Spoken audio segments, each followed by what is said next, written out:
महाराष्ट्रात एकीकडे आपण पारदर्शक कारभाराच्या गप्पा मारतो, तर दुसरीकडे बुलढाणा जिल्ह्यातून लोकशाहीला काळीमा फासणारी एक घटना समोर आली.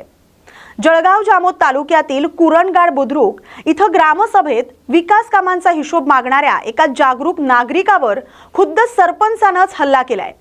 भ्रष्टाचार उघड होईल या भीतीनं चक्क ग्रामसभेतच गुंडगिरी राज पाहायला मिळालाय.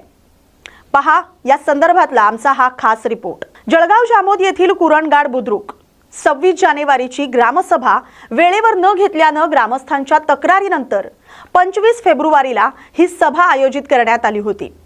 गावकरी मोठ्या आशेने आले होते की गावच्या विकासाचा आणि ग्रामनिधीचा हिशोब मिळेल, पण इथे हिशोब मिळण्याऐवजी मिळाली ती बेदम मारहाण आणि शिवीगाळ.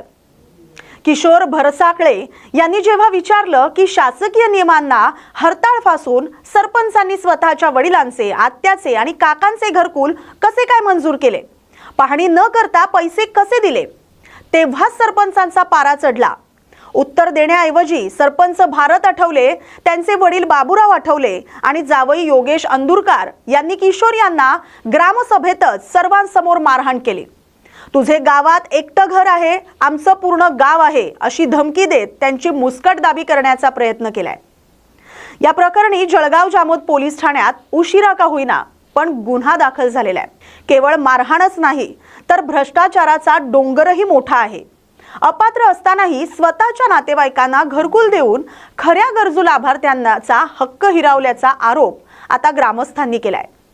ग्रामसेवकांनी आता घरकुल रकमेची रिकव्हरी करण्याचं आश्वासन दिलंय. मुख्य कार्यकारी अधिकारी या घोटाळ्याची सखोल चौकशी करणार आहेत. ग्रामसभा ही चर्चेसाठी असते, लाथाबुक्क्यांसाठी नाही.